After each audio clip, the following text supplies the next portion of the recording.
इस प्रकार का बर्बर जुल्म जाति अत्याचार तो इमरजेंसी में भी किसी के साथ नहीं हुआ था जो भाजपा सरकार ने आजम खां के साथ किया है। एक मुजरिम से मिलने आए थे, एक बीमार मुजरिम से। जेल से बाहर आने के बाद आजम खान पर मेहरबान हुई बीजेपी सरकार, वापस दी गई वायु श्रेणी की सुरक्षा। वहीं स्वामी प्रसाद मौर्य से मुलाकात को लेकर आजम खान ने क्या कुछ कहा है, इस वीडियो में आपको हम बताएंगे। नमस्कार, 4 PM पर आप सभी का स्वागत है।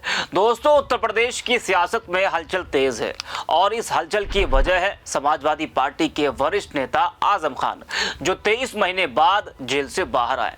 लेकिन इस बार उनकी वापसी सिर्फ जमानत पर नहीं बल्कि पूरे सियासी तेवर के साथ हुई है। आजम खान को एक बार फिर वायु श्रेणी की सुरक्षा मिल चुकी है, वही सुरक्षा जो कोर्ट में दोषी करार दिए जाने के बाद छीन ली गई थी। रामपुर में समर्थकों की भीड़, अखिलेश यादव और तमाम नेताओं का आजम खान से मुलाकात करना, ये सब संकेत दे रहे हैं कि उत्तर प्रदेश की राजनीति अब एक नए दौर में प्रवेश कर रही है। जी हां, आपको बता दें कि आजम खान की सुरक्षा को बहाल कर दिया गया है।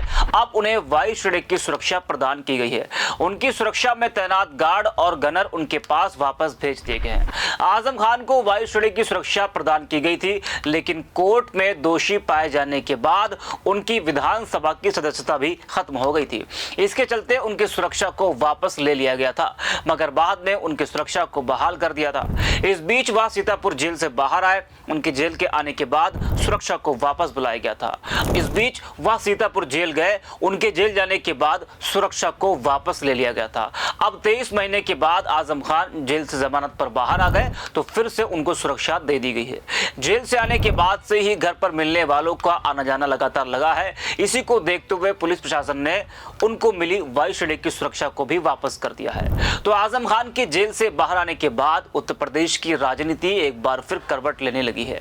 2027 के विधानसभा चुनाव में अभी लगभग 1.5 साल का वक्त बचा है, लेकिन सूबे की राजनीति में हलचल अभी से तेज हो चुकी है। राजनीतिक दलों ने अपनी बिसात बिछानी शुरू कर दी है। चुनावी रणनीति, समीकरण और गठजोड़ों की चर्चाएं जोर पकड़ने लगी हैं। ऐसे में आजम खान की 23 महीने बाद जेल से रिहाई ने सूबे की सियासत में नया मोड़ ला दिया है। आजम खान न सिर्फ एक बड़े मुस्लिम नेता है, बल्कि उन्हें सपा का मजबूत स्तंभ भी माना जाता रहा है। हालांकि बीते कुछ वर्षों में उनकी सपा नेतृत्व से दूरी, नाराजगी और सरकार द्वारा उनके खिलाफ दर्जनों मुकदमों ने उनके राजनीतिक भविष्य पर प्रश्न चिन्ह लगा दिया था। लेकिन जैसे ही वो जेल से बाहर आए, सियासी चर्चाओं का दौर तेज हो गया। कहा गया कि आजम खान बसपा में जा सकते हैं, लेकिन सारी बातें अफवाही साबित हुई। 23 महीने जेल में रहने के बाद अब आजम खान बाहर आए तो लगा था कि वो सियासत से किनारा कर सकते हैं या नई पारी की शुरुआत कर सकते हैं।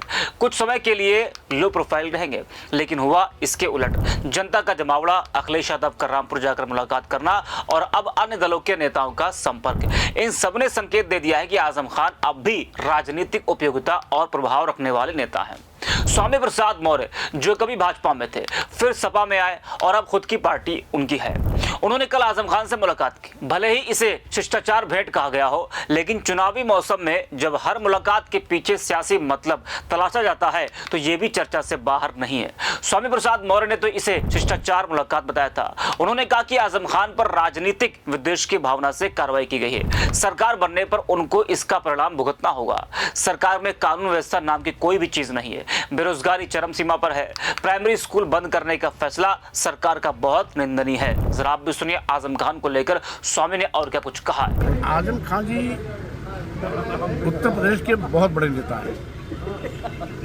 दर्जनों बार विधानसभा, लोकसभा, राज्यसभा में इन्होंने अपनी उपस्थिति दर्ज कराई है और आजम खान एक विचार हैं। लेकिन भाजपा सरकार ने जिस तरीके से राजनीतिक दुर्भावनाओं से प्रेरित होकर के मुसलमान होने के कारण मुर्गी चोरी, बकरी चोरी जैसे घटिया आरोप लगा करके सालों साल जेल में पूरे परिवार को डाला, वाकई में अत्यंत निंदनीय है। इस प्रकार का बर्बर जुल्म जाति अत्याचार तो इमरजेंसी में भी किसी के साथ नहीं हुआ था जो भाजपा सरकार ने आजम खान के साथ किया है।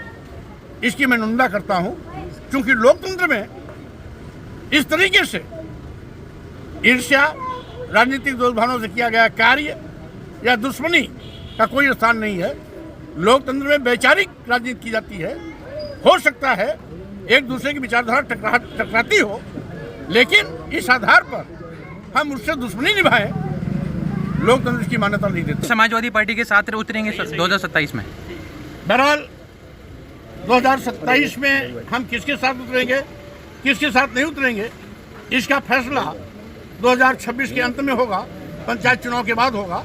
अभी हम सभी 403 विधानसभाओं पर अपनी तैयारी कर रहे हैं। आपकी आज की मुलाकात को राजनीतिक दृष्टिकोण से किस तरीके से देखा जाए, क्योंकि आपकी अपनी पार्टी है, अपना आपकी जो पार्टी है अपनी जनता पार्टी, तो क्या आजम खान आपके साथ अपनी जनता पार्टी में आएंगे या फिर आप समाजवादी पार्टी में जाएंगे? अभी आज की मुलाकात किसी पार्टी में आने जाने का नहीं, बल्कि औपचारिक मुलाकात थी, जिसमें मैं एक लंबी त्रासदी झेलने के बाद आजम खान जी का हालचाल लेने आया था। क्योंकि हम सभी विधानसभा में आमने सामने बैठते थे, कभी मैं सत्ता में तो आजम खान विरोध में, कभी आजम खान साहब सत्ता में हम विरोध में, लेकिन अलग अलग रहते हुए भी हम एक दूसरे का सम्मान करते रहे हैं। इसीलिए आज उनका हालचाल पूछने आए, कुशलक्षेम पूछने आए, शीघ्र स्वस्थ होने की कामना करने आए, और साथ ही साथ जो उनके साथ त्रासदी हुई है उसकी मैं निंदा भी करता हूँ। ये दुखद है, राजनीति ऐसा नहीं होना। तो ये माना जाए कि आगे स्वामी प्रसाद मौर्य, आजम खान राजनीतिक पारी एक साथ खेलेंगे? राजनीति में क्या हो सकता है इस पर कुछ भी कहना हम समझते हैं जल्दबाजी होगी।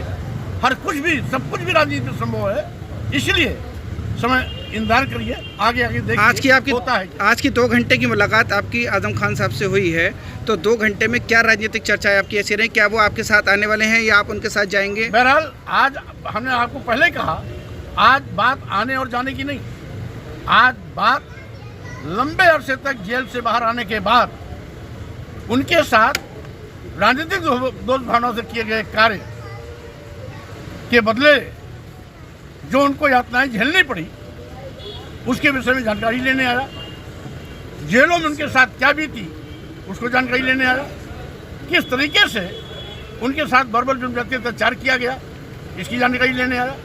शीघ्र स्वस्थ होने की कामना करने आया हूँ, और शीघ्र स्वस्थ होने के बाद हम लोग फिर जल्दी बैठेंगे, क्योंकि राजनीति में उठना बैठना चलता रहता है। रामपुर के सांसद महिबुल्लाह नदवी समाजवादी पार्टी से ही हैं, और अब वो आजम खान के बारे में तरह तरह की बातें कर रहे हैं, इस पर आपका क्या कहना रहेगा? अब समाजवादी पार्टी के अंदरूनी मामले में कोई टिप्पणी नहीं करना चाहता, क्योंकि समाजवादी पार्टी खुद दिग्भ्रमित है, इसलिए उसके विषय में कुछ कहना। तो सुना आपने। वही इस मुलाकात पर आजम खान का भी बड़ा बयान सामने आया। उन्होंने कहा कि हम विधानसभा में लंबे समय से साथ रहे। वह एक अपराधी से मिलने आए थे, एक बीमार अपराधी जिसे 21 साल की सजा हुई, जिस पर बकरियां, मुर्गियां, भैंस, फर्नीचर और किताबें चुराने का आरोप है, डकैती की धाराओं के तहत, और उस पर एक ही मामले में 36 लाख रुपए का जुर्माना भरने की उम्मीद है। मैं ऐसे व्यक्ति से मिलने के लिए उनका धन्यवाद करता हूं। हमारी कोई विवादास्पद बातचीत नहीं हुई, वह बस मेरा हालचाल पूछने आए थे। जरा भी सुनिए आजम खान को। देखिए, हमारा विधानसभा का लंबा साथ रहा है, तो एक मुजरिम से मिलने आए थे, एक बीमार मुजरिम से, जो बकरी, मुर्गी, भैंस, फर्नीचर, किताब, इसकी चोरी में डकैती की दफ़ाओं के साथ 21 बरस की सज़ा, तकरीबन 36 लाख रुपए जुर्माना एक ही मुकदमे में, तो एक ऐसे मजलूम से मिलने आए थे। उनका धन्यवाद, शुक्रिया। कोई ऐसी बात नहीं हुई है जो विवादित हो, मुतनाज़ हो, दिलाजार बात हो, बस खैरियत व आफियत के लिए आए। उनका शुक्रिया बहुत बहुत। उन्होंने कहा है कि बीजेपी सरकार ने, वो उन्होंने कहा है, मैं कुछ और कहता हूँ। तो देखा और सुना आपने। आपको बता दें कि आगामी विधानसभा चुनाव से पहले आजम खान की वापसी समाजवादी पार्टी के लिए किसी संजीवनी से कम नहीं है। हालांकि ये देखना दिलचस्प होगा कि क्या आजम खान सिर्फ प्रभावशाली चेहरा बनकर रहेंगे या पार्टी उन्हें फिर से कोई बड़ी जिम्मेदारी सौंपेगी। एक बात तय है, यूपी की सियासत में आजम खान की मौजूदगी को नजरअंदाज नहीं किया जा सकता है, और जब चुनावी मुकाबला इतना तगड़ा हो तो हर चाल, हर चेहरा और हर नाराजगी मायने रखती है। तो इस वीडियो में इतना ही। आप देखते रहिए 4 PM।